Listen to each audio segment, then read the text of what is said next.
Well, I've always been interested in art. I mean, from a kid, even up through high school, I took pottery in high school. I did other art classes in high school. And then I went to local college there around Farmington, Missouri, um, and was majoring in art, particularly in pottery and woodblock prints. Never finished the degree. Later, went off in a different direction. And it was about, well, I'd always been doing art on the side, messing around. I was doing a little bit of watercoloring. I was always doing photography.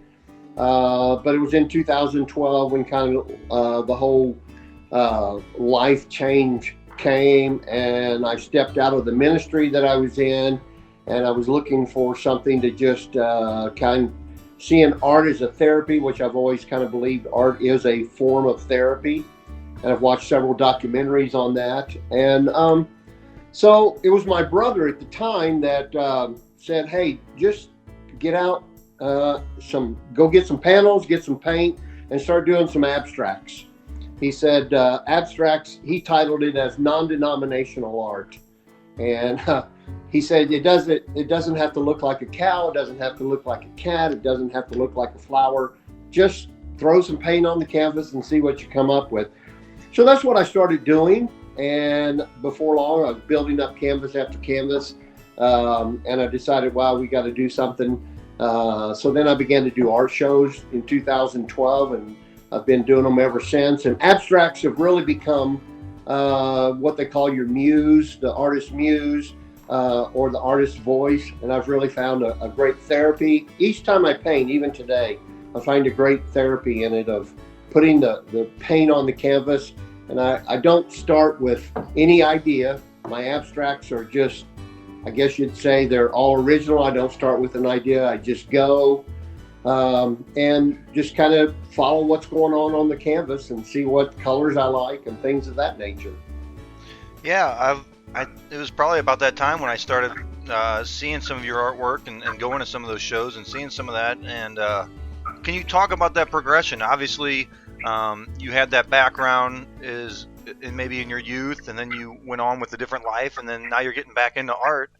How has that maybe changed, or just the perception of what an artist is, or just, I mean, it seems like you're having a lot of fun lately, like seeing all these shows and just getting around the state of Missouri and really showing off your beautiful skill.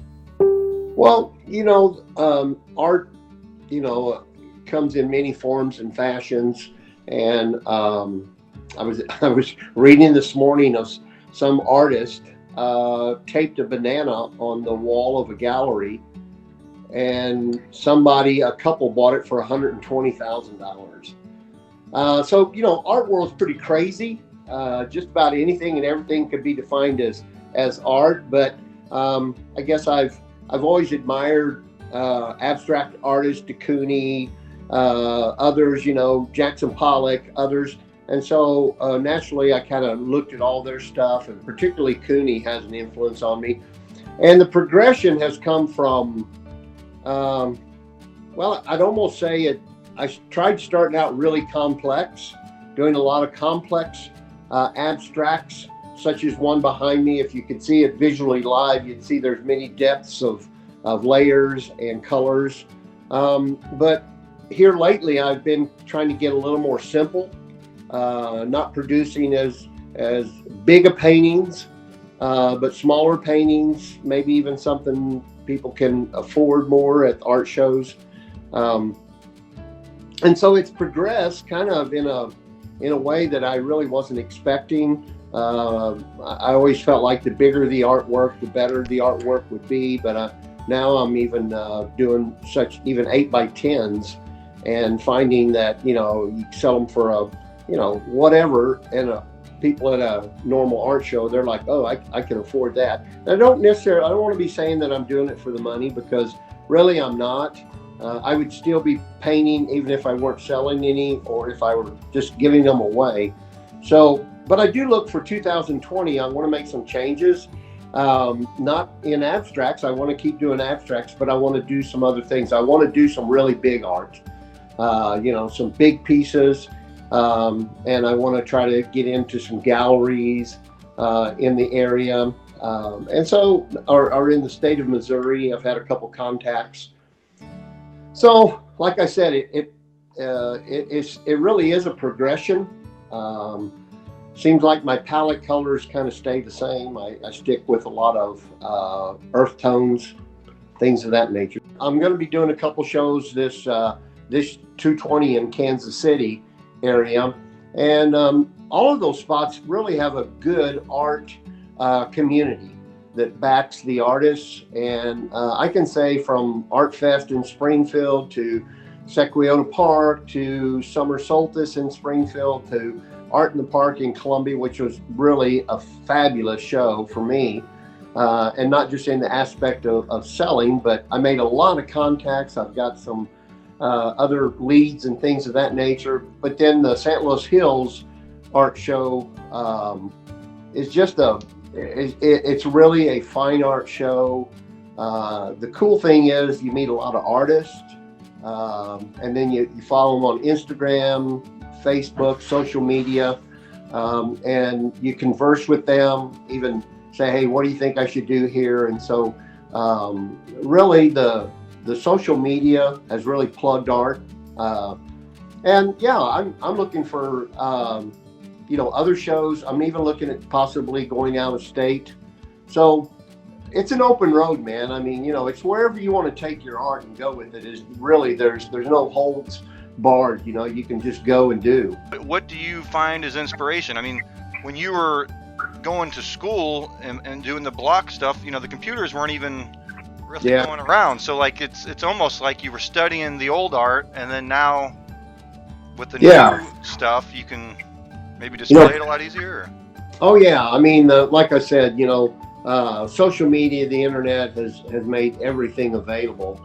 Back when I was doing art, that is interesting. I mean, my basic inspiration was either seeing another artist that I was going to school with, college with, and or art history books, seeing pictures of art in books and things like this. I mean, yeah, we had no other way to connect with the outside art world other than with books. Or if you happen to go to, like when I was in college, I was closer to St. Louis, Missouri, and went to the St. Louis Art Museum and viewed pieces. And even then, I looked at some Picassos and some of those, and I thought, man, what is it that catches the people's eye about, which I find, I like Picasso's work, but I also find it, as you said, the art world's very strange. And it's like a friend of mine that was also, was actually already an art teacher, was with me. And he said, really is what it is, not so much they're determining art as it is the time. Picasso was very bold. He was cutting a new world of art, visual art to be seen. And I kind of find it the same way with abstracts. The majority of artwork at the shows that I just mentioned are, there's painters, more realism painters. There's, jewelry makers, beautiful pieces of jewelry. There's potters doing pottery. But honestly, I mean, I've been in several art shows where I'm the only abstract artist there. And so it kind of gives you a niche, and people come in and like, wow, these are really, these are cool looking.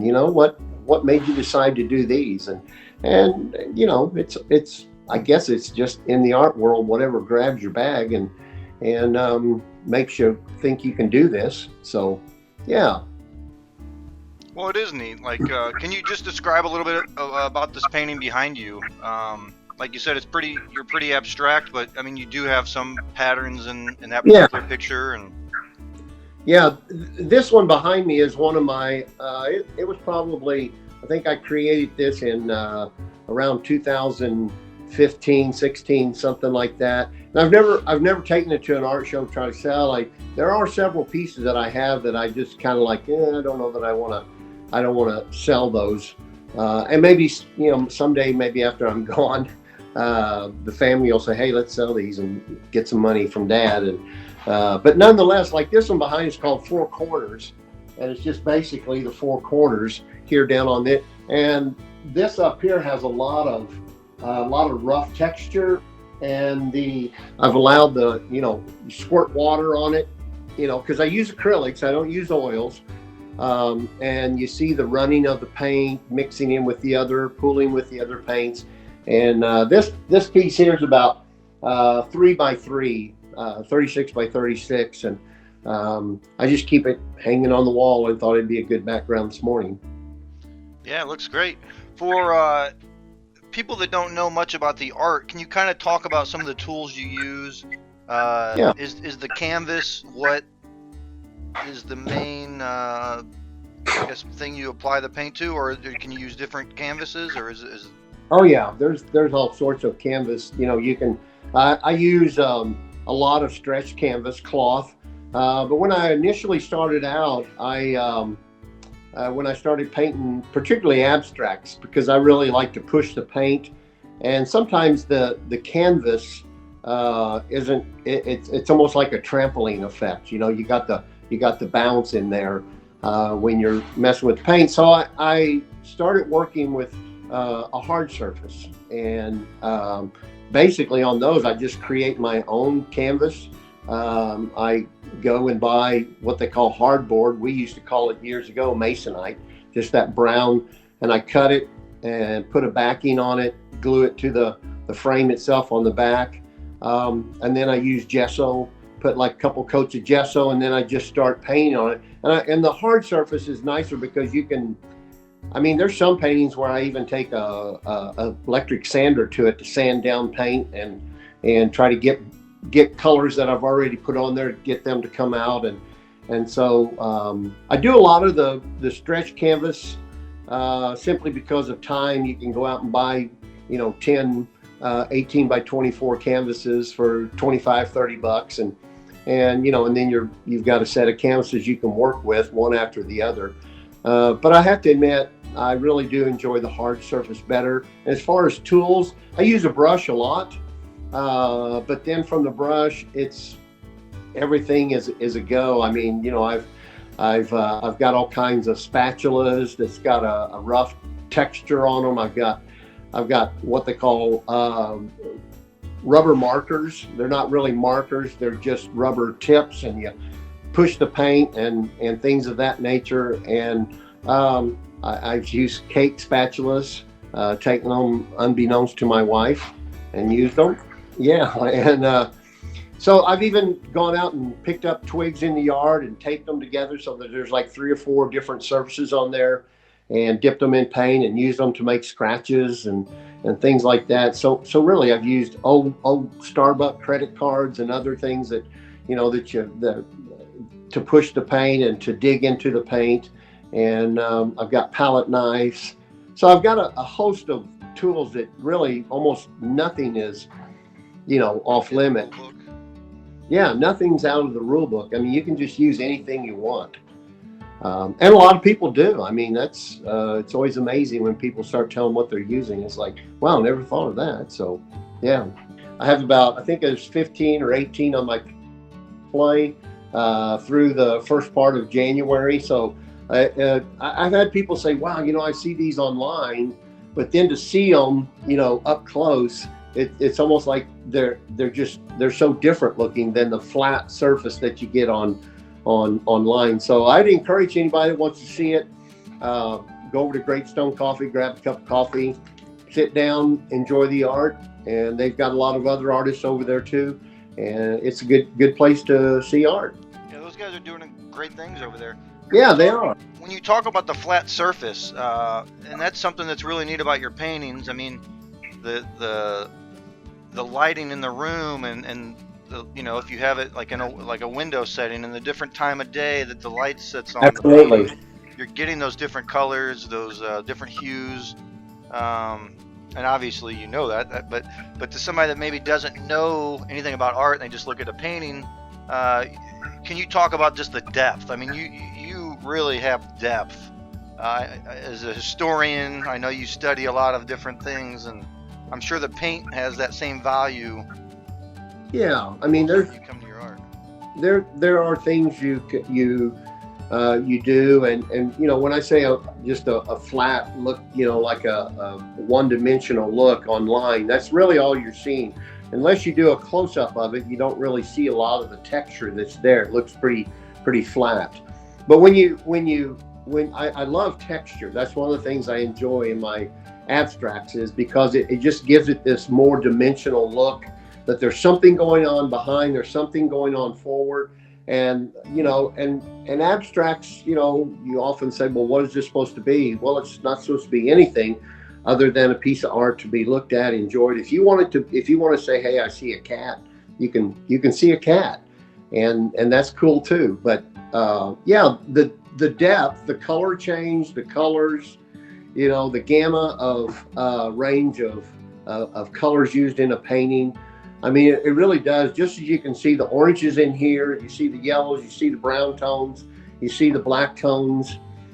It all works to shift the eyes to be able to see so many things. And one guy said, "Man, your paintings," he said, "they just kind of draw me in." He said, I literally want to get up like right next to them, like a couple inches away, and just look at the surface that you have created with paint." And so that those types of things really give me a sense of reward, that somebody's seeing such things as you were pointing out there. Well, it's the most basic. Painting has been one of the most basic things that we've done as humans. The cave paintings and just the concepts, Yeah. from one person to another person, the concepts and relating those concepts. And I mean, I'm looking at those squares behind you over your shoulder, and it looks three-dimensional. The line behind it looks like, the depth, and there's just so much to it. And obviously we're conducting this over a video, but it still has depth. Well, you can still see it, and that's the great thing about the paint and how it's applied, and its intention there is you do see that. I mean, just as I turn around, you can definitely see the lines behind the squares. They look deeper into than being right on top of the squares. Yeah. Can you talk to people and tell them where they can find out more about you? I know you got a Facebook page and outlets. Yeah, you can find me at you can get on my webpage. It's Art of Aubuchon, AUBUCHON.com. That's my website. It also has my Twitter site, Art of Aubuchon also, and then it has my Instagram on there, Art of Aubuchon also, and then Facebook. I work under both Bob Aubuchon and Art of Aubuchon, and my art page, my web page is set up to where they can purchase on there, or if they see something on the other sites, they can make contact with me. I'm Bob Aubuchon at gmail.com, and so if they have any questions, or if they get any questions on price, and hey, I'm not afraid to look at the price, see if I can make them a better price at the same time. My prices are what I would call mid-range. I would rather somebody buy the painting, take it home and enjoy it, rather than I just carry it from art show to art show and things of that nature. So yeah, it's all a progressive goal, that's for sure. Well, yeah, I mean, the shows that I've seen you at, just your work, and then the stuff I've seen online, it's great stuff. It's really neat that you're continuing to do this, and it's very inspirational for people that are into art or just into the creative side, to see somebody else be creative and to take those steps and to do those things. Yeah, there's a real freedom in that. So yeah, it's just a basic thing. I speak of where I'm going to be on my website. And usually, if you follow me on Facebook or Instagram, I usually post on there anywhere from a month to a couple of weeks where I'm going to be, where they can come and make contact with me. I love, one of the great things about the art show is that just talking with people. I mean, man, it is so cool. 83-year-old lady comes up and says, "Oh, I used to do abstracts when I was younger," and I was just kind of blown away.